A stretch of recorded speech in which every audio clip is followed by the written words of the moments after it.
Quiero invitarlos a que abran su Biblia en el último libro de la Biblia, el libro de Apocalipsis, capítulo 3, el versículo 20. Apocalipsis, capítulo 3, versículo 20. ¿Lo tenemos? Vamos a darle lectura a este pasaje. Amén. Lo leemos para la honra del Padre, del Hijo y del Espíritu Santo. Amén. Dice así: He aquí yo estoy a la puerta y llamo.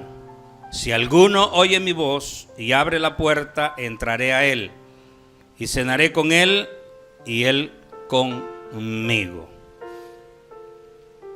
Quiero compartir esta tarde el tema: ¿dónde está Cristo hoy y qué lugar ocupa? ¿Puede repetirlo conmigo? ¿Dónde está Cristo hoy y qué lugar ocupa? Primero, segundo o tercer lugar. Mediante el desarrollo de la palabra, usted se va a dar cuenta qué lugar ocupa Cristo en su vida. El primero, el segundo, el tercero. ¿Dónde está Cristo hoy?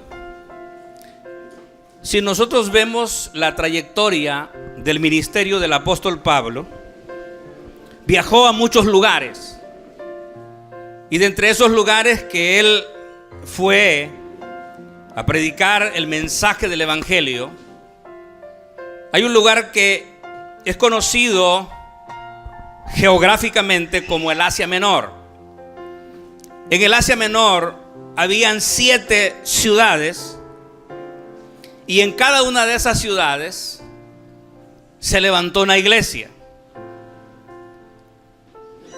A lo cual usted lee en los primeros capítulos, precisamente 1, 2 y 3 de Apocalipsis, donde el apóstol Juan, cuando está en la isla de Patmos, recibe una visión y a la vez una revelación de lo que era el estado espiritual de cada una de las iglesias o de las 7 iglesias en el Asia Menor.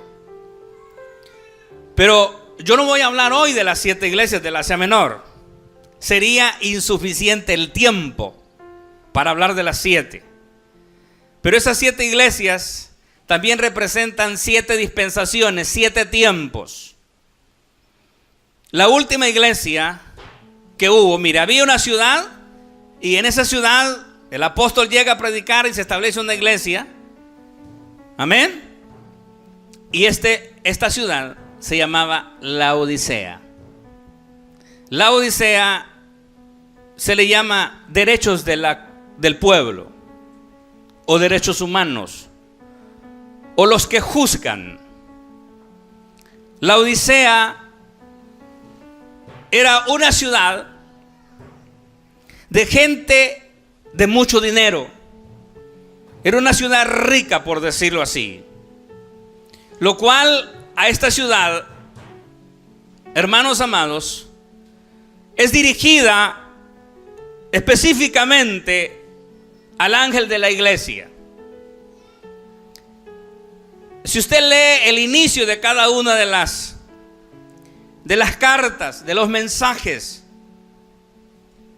dice: escribe al ángel de la iglesia en Laodicea, dice en esta ocasión.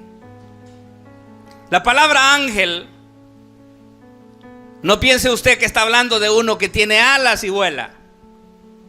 La palabra ángel está hablando de un mensajero. Está hablando específicamente al pastor de la iglesia del Señor que estaba en Laodicea, en la ciudad de Laodicea. Lo cual este hombre, hermanos amados, según la Biblia, se había enriquecido a tal manera que llegó a extremos totalmente dañinos y feos.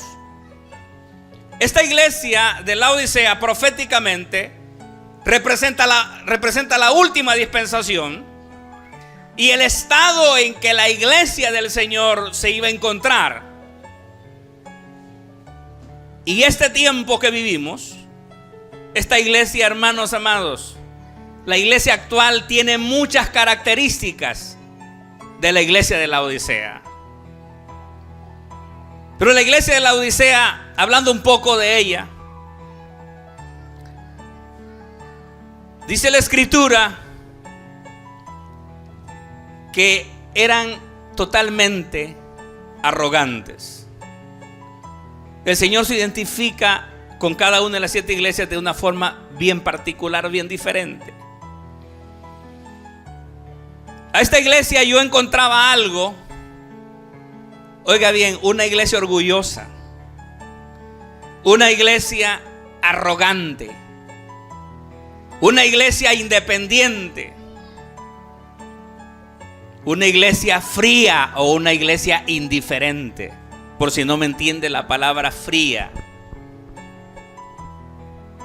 ¿Por qué había llegado a ese nivel? Y es lamentable de que el Señor, para tratar con la congregación, el Señor comienza por la cabeza, porque Dios es un Dios de orden.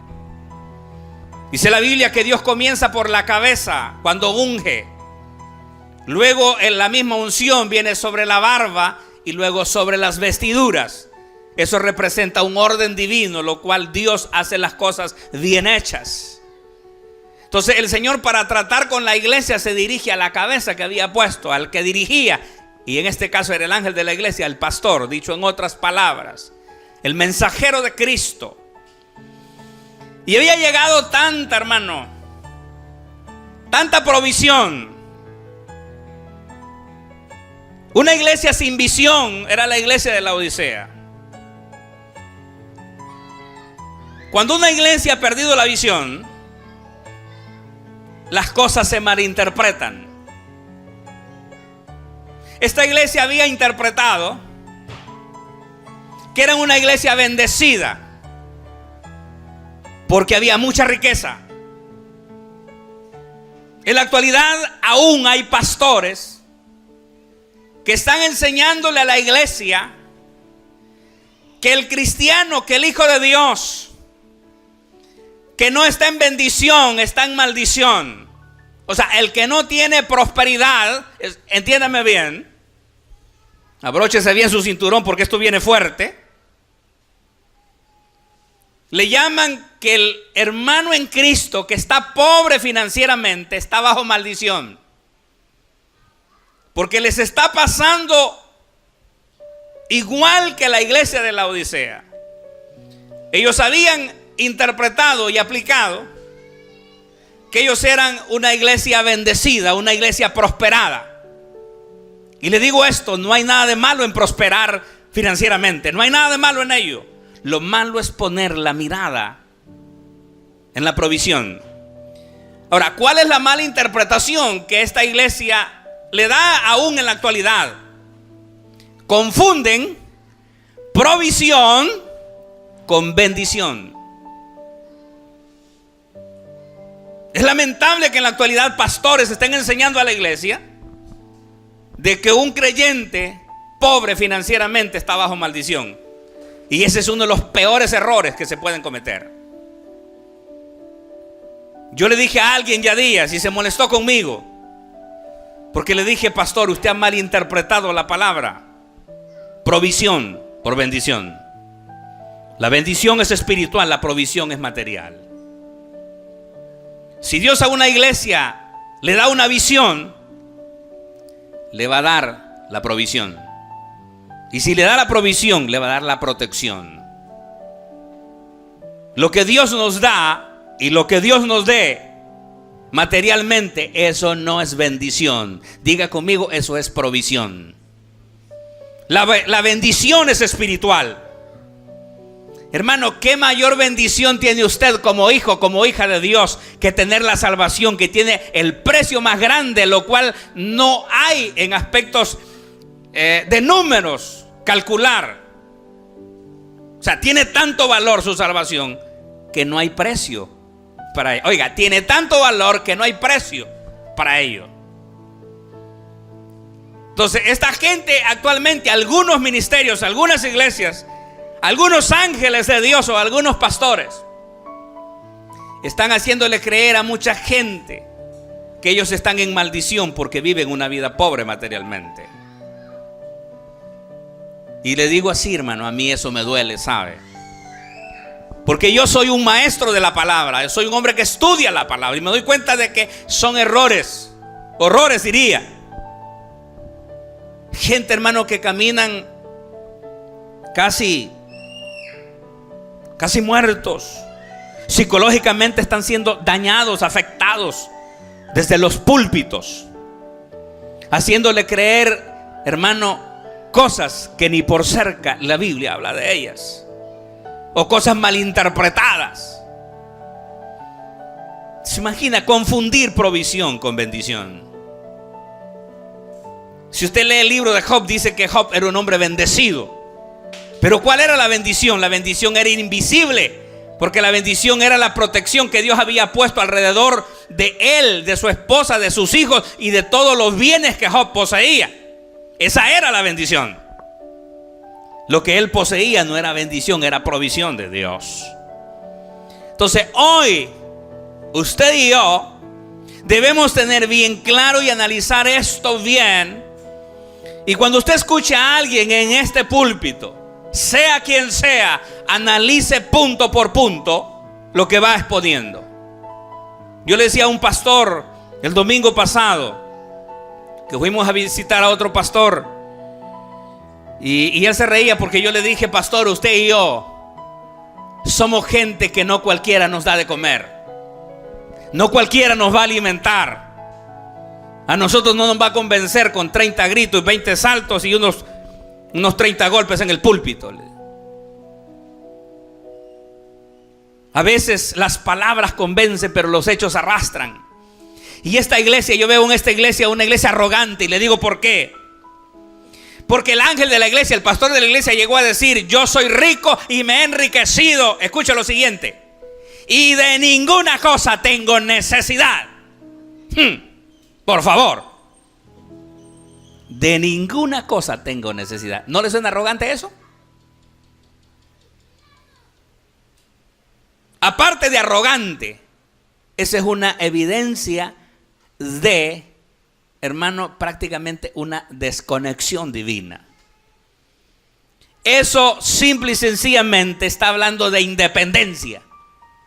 Yo ya no necesito depender de Dios. Dios me ha dado tanto que ya no necesita darme más. Muchos pastores están creyendo, hermano, que porque andan en el carro del año, tienen la mejor casa, la mejor residencial, es que ellos ya no tienen necesidad de nada. Y esta iglesia, el Señor le dice automáticamente: eres una iglesia totalmente ignorante. ¿Por qué ignorante? Porque le dice: tú dices soy rico y me he enriquecido y de ninguna cosa tengo necesidad. ¿Dónde le dice ignorante el Señor cuando le dice: mas no sabes que tú eres un desventurado, un miserable, un pobre, un ciego y un desnudo?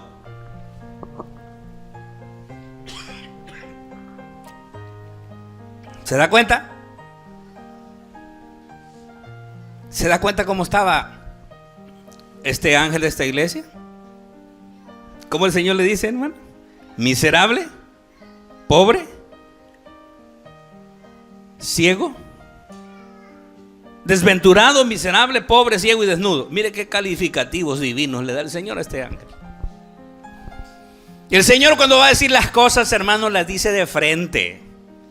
El Señor, cuando va a decir algo, aunque a usted le duela lo que el Señor le dice, aunque la palabra lo incomode, el Señor se lo dice. Y es por esa razón que nosotros, los que exponemos la palabra, los que enseñamos la palabra, debemos trazarla y aplicarla como venga, con la revelación que venga del Espíritu Santo. Aunque la gente en el momento se moleste, pero después van a reflexionar, van a recapacitar y van a cambiar su actitud, van a cambiar su estilo de vida. Entonces imagina, él decía: estoy bendecido, soy un hombre próspero.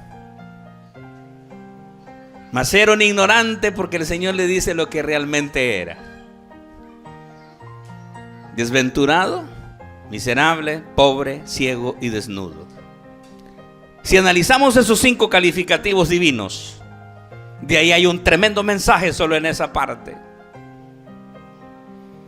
¿A qué estado había llegado este hombre? Y de plano, hermano, dice el adagio: tal es el árbol, que así es la estía. Tal es el pastor, que así es la iglesia. Me pregunto, hermano, ¿andaría bien esta congregación si quien dirigía andaba mal? Yo creo que no. Yo creo que en esta iglesia pasaba lo de los tiempos antiguos en cuanto a lo que era el sacerdocio. Cuando el sacerdote de Dios andaba mal, el pueblo andaba mal. Porque ¿quién es el que influye? ¿Quién es el que imparte? Es el Espíritu, pero hay un vaso, hay un recurso humano a quien Dios utiliza. Es por eso, hermanos, que analizando esto, yo meditaba y decía: Señor, yo sé que van a haber partes fuertes, duras en esta palabra, pero no importa, no es mi palabra, es tu palabra. Y este pasaje así, sin profundizar mucho, habla de 3 tipos de creyente. Diga conmigo, 3 tipos de creyente. ¿Cuáles son esos 3 tipos de creyente que habla de esta iglesia, hermano? De la Odisea. Creyentes calientes, creyentes fríos y creyentes tibios. Codea ahí a su vecino: ¿de cuál eres tú? Usted quizá va a decir: pastor, primero explíquelos entonces, para poder autoevaluarnos en qué estado se encuentra nuestra vida. Y le digo, así de paso, el peor estado de un creyente es el de un tibio. El caliente es aquel hermano que se mete en todas las actividades de la iglesia. El caliente es alguien, hermano, que si es posible, si usted se arrima a él, lo quema. El creyente caliente es alguien que está activo bajo la unción del Espíritu, trabajando y viendo qué se puede hacer. Porque decimos queremos gente nueva, pero no accionamos. ¿Y cómo dice ahí? Palabra en acción. Si queremos gente nueva, hay que buscarla. Yo no solamente, hermano, le digo esto por querer decir algo fuerte, no. Pero las cosas hay que llevarlas a la realidad. Entonces, esta iglesia describe el Señor a este ángel en la Odisea: creyentes calientes, creyentes fríos y creyentes tibios. Si el caliente es aquel que está metido en todas las actividades de la iglesia, si es posible, hermanos amados, trae la cama y vive en la iglesia. Hay gente que desde la mañana, hermano, termina el culto y todavía no se quieren ir. O sea, quieren pasar tanto tiempo en la presencia de Dios que se les olvida el hogar donde viven. Y hay que entenderlo. Pero viene el segundo tipo de creyente, que es el frío. El Señor le dice: ojalá fueses frío, como no eres caliente. Le está diciendo el Señor: mira, yo te aceptara por lo menos que llegaras a frío. O sea, el frío es algo, hermanos. Pero el frío es aquel creyente que no le interesa nada más que su salvación. Ese es el frío. ¿Quiere que se lo diga más claro? El helado. Parece que lo sacaron de un freezer. Ese tipo de creyente es indiferente. Él dice: basta con que yo sea salvo. No le interesa más nada. Ese no le interesa galardón. Ese no le interesa más nada. Pero está el tibio. Oiga esto: el tercer tipo de creyente es el tibio. El tibio tiene, como quien dice, doble personalidad. El tibio se siente del todo mal descarriarse. Hay cosas que le gustan del mundo Pero hay cosas que no, y las que no le gustan lo hacen sentirse incómodo. Entonces dice, me voy para la iglesia. Pero en la iglesia hay cosas que lo hacen sentirse cómodo y hay cosas que no le gustan en la iglesia. Es un creyente indeciso. Es un creyente fluctuante. Es un creyente que claudica todos los días de su vida. Oiga, creyente, miembro de la iglesia. Ahora, mire el peligro que corre este tipo de creyentes, amado. El Señor le dice, ojalá fueses frío o caliente, pero por cuanto eres tibio, te vomitaré de mi boca. Cuando usted vomita algo, ¿dónde tenía lo que vomitó? ¿Fuera de su cuerpo o dentro de su cuerpo? Lógico que dentro de su cuerpo. Quiere decir entonces que el creyente tibio corre el riesgo, corre el peligro de que sea expulsado del cuerpo de Cristo. Va a llegar al momento que el Señor no lo soportará más entre su cuerpo y lo sacará. ¿A cuántos quieren que el Señor lo saque de su cuerpo? Yo creo que a nadie. Pero por favor, evaluémonos. ¿Qué clase de creyente soy yo? ¿Caliente, frío o tibio? No voy a pensar a alguien ahí, el hermano José ese mensaje lo preparó por mí. ¿Y qué sabía yo que usted iba a venir, pues? Porque a veces así tendemos a sentirnos, ¿verdad? El pastor solo faltaba que dijera, fulano de tal, eso es para ti. No, hermano. Yo he ido a iglesias que no me conocen para nada, y el mensaje solo ha faltado que digan, ese pelón que está ahí, ¿ve? Para él es.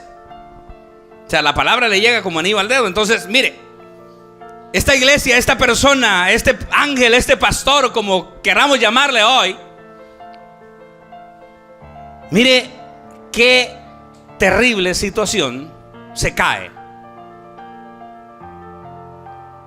Si era un ángel, un pastor, una iglesia indiferente, o una iglesia fría, como le decía,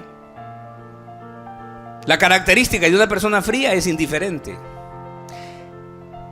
Si vino Tony, bueno, si está, no estorba. Y si no vino, no hace falta. Me doy a entender, hermanos. Amén. La indiferencia es algo terrible, hermano. La indiferencia es algo que a la iglesia la está dañando. No estoy dando nombre de iglesia, ¿verdad? Estoy diciendo en forma global. Parte de la indiferencia consiste en esto. Viene una persona, se congrega un tiempo, deja de venir y como que si nada pasa. Acá ese es un rebelde, hermano. Ese no quiere nada con Dios. ¿Y el que está diciendo ese quiere algo? La indiferencia ha matado a montones de personas en su vida espiritual. A veces uno se pregunta, ¿por qué no crece esa iglesia? Bueno, en primer lugar, porque no se trabaja. En segundo lugar, porque los que de repente hacen algo y traen a alguien, si no vuelven, nos interesan. Ah, hermano, ¿y cómo se llama? ¿Y dónde vive? Mire, las iglesias, yo sé que las iglesias grandes es bien difícil memorizarse los nombres, ¿verdad? Tanta gente. Pero un pequeño grupo, hermano, uno fácilmente se aprende los nombres. Hoy que hay tantos medios, hermano, de poder conectarse con alguien. Yo le digo, si usted usa las redes, úselas para bien. Úselas para evangelizar, para animar. No para publicar tonteras, hermano. No lo haga de esa forma. Porque usted está dañado y está dañando a otra gente que ve y lee lo que usted publica y comenta. Hoy hay tantos medios de poder animar a otros, de poderse convertir. Mire, si usted era un tibio, hoy puede convertirse en un caliente. Eso es una cuestión de activación rápida. Es algo que no necesita meses ni años. Es una cuestión de una decisión y una acción correspondiente al caso. Entonces, si en este pasaje encontramos a 3 tipos de creyente. Los 3 son parte del cuerpo de Cristo. Pero oiga, qué tremendo peligro corre el tibio. ¿Usted se ha comido un huevo tibio alguna vez? ¿Y sin sal? ¿Verdad que le dan ganas de vomitar? Además, ni le pasa de aquí, ¿verdad? Entonces lo tibio es feo. Entonces yo al menos, hermano, yo no quiero que el Señor me vomite. Diga conmigo, ni yo. Entonces yo analizaba algo. Si el Señor dice te vomitaré de mi boca, es porque el tibio es parte del cuerpo de Cristo. Pero llegará el momento que no lo soportará y tendrá que expulsarlo, sacarlo de su cuerpo. Entonces, ¿cuál es la solución? Si es tibio, defínase. Deje de ser como la India María, ni de aquí ni de allá. O sea, ni del mundo ni de la iglesia. De los tibios es aquella palabra que se ha dicho siempre: un pie en la iglesia y un pie en el mundo. Los tibios que habla Apocalipsis, el Señor, son los que el profeta Elías les dijo en el monte Carmelo: ¿hasta cuándo claudicaréis entre 2 pensamientos? El tibio está entre 2 pensamientos. No estoy del todo bien en el mundo, pero no estoy del todo bien en la iglesia. Y tiene que tomar una decisión. Y háganme buena cara, por favor, hermano. No me mire mal a mí, porque el problema no es mío. Ahora, el tema es: ¿dónde está Cristo hoy y qué lugar ocupa? ¿Por qué yo estoy diciendo, o por qué titulé este mensaje, hermano, ¿dónde está Cristo hoy? Volvamos al texto. ¿Qué dice el texto?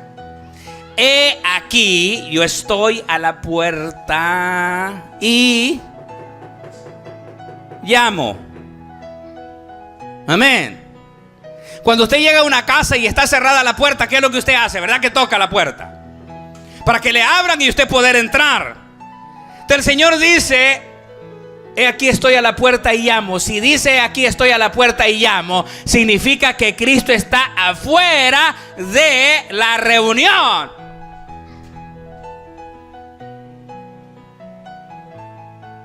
Son reuniones de puerta cerrada. Usted diría: pastor, pero aquí no es una reunión de puerta cerrada. No estoy hablando de la pared, hermano. Estoy hablando del sistema del desarrollo del culto. ¿A dónde quiero llevarlo? Mire, esto representa aquellos ministerios, aquellas iglesias que el programa lo hacen ellos, los humanos. Y bien bonito todo aquel orden, ¿verdad? Toda aquella logística, todo un protocolo. Se mira bien. Se inicia a tales horas y se termina a tales horas. El Señor dice: yo allí no quepo. ¿Sabe qué está diciendo el Señor con eso?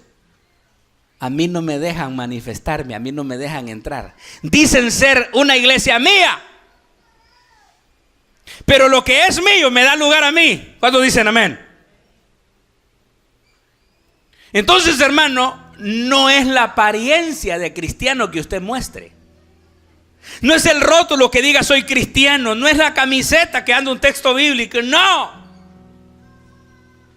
Sus actitudes dirán: ¿quién es usted? Su testimonio, su procedimiento diario en su trabajo, en la universidad, en el colegio, donde sea. Allí usted demostrará quién es. Amén. Diga conmigo: no es la apariencia de cristiano. No es la apariencia. Entonces, hermano, esto es aquel tipo de reuniones que a Cristo no se le permite manifestarse, donde los humanos hacen su programa, pero Cristo no es tomado en cuenta. Yo a esto le llamo: no te atrevas a pretender querer meter a Cristo en tu agenda, porque Cristo en tu agenda no cabe. Lo que tú debes hacer es meterte tú en la agenda de Cristo. Amén. ¿Qué es más fácil, hermano? ¿Querer meter a Cristo en nuestra agenda o meternos nosotros en su agenda?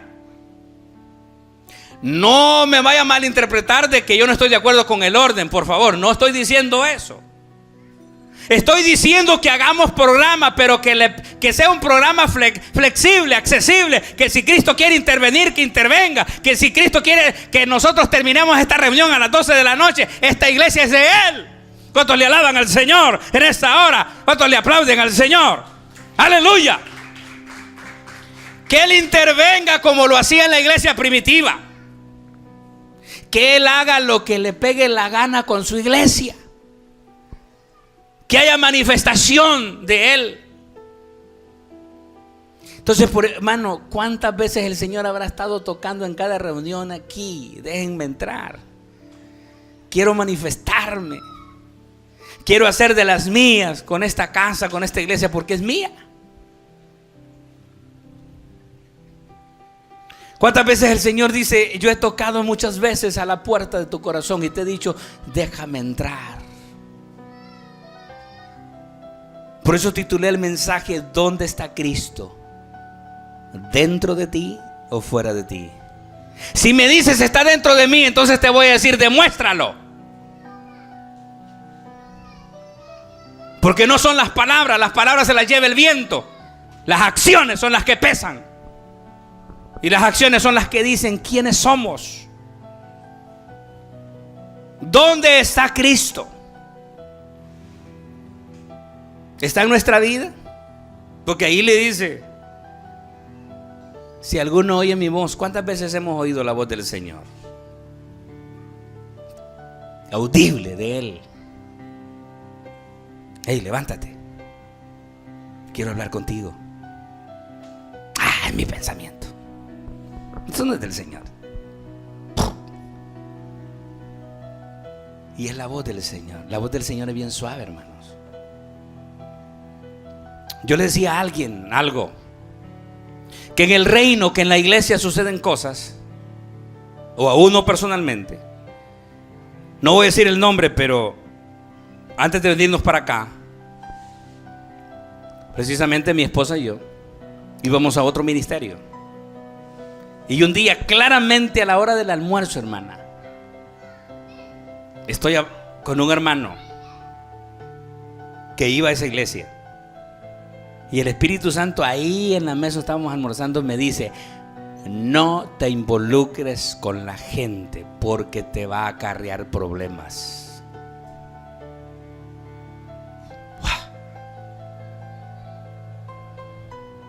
Yo me quedé: Dios, bueno, está bien.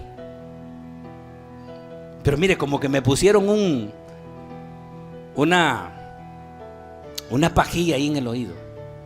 No te involucres mucho con la gente porque esto te acarreará problemas. A veces Dios nos advierte, hermano, y por eso nos quiere hablar. Quiere que nosotros tengamos un oído circuncidado, un oído accesible a su voz y entender que es la voz del Señor. No hagas esto, no vayas aquí, no vayas allá.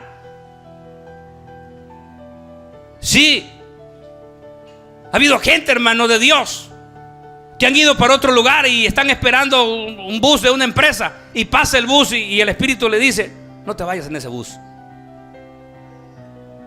¿Sabe qué ha pasado adelante? Que el bus ha sido asaltado o el bus se ha dado vuelta.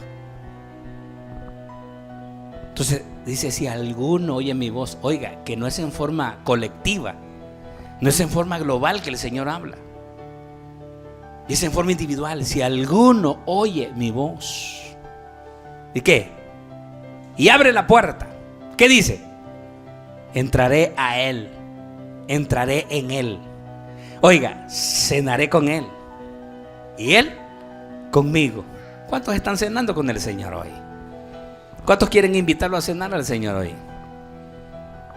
¿Ah? ¿O cuántos quieren que el Señor llegue y les toque ahí la puerta? Quiero cenar contigo. Qué lindo sería, ¿verdad? El asunto es que quizás no va a ser el Señor de allá del cielo que va a llegar. Quizás llegue un mendigo a querer cenar contigo.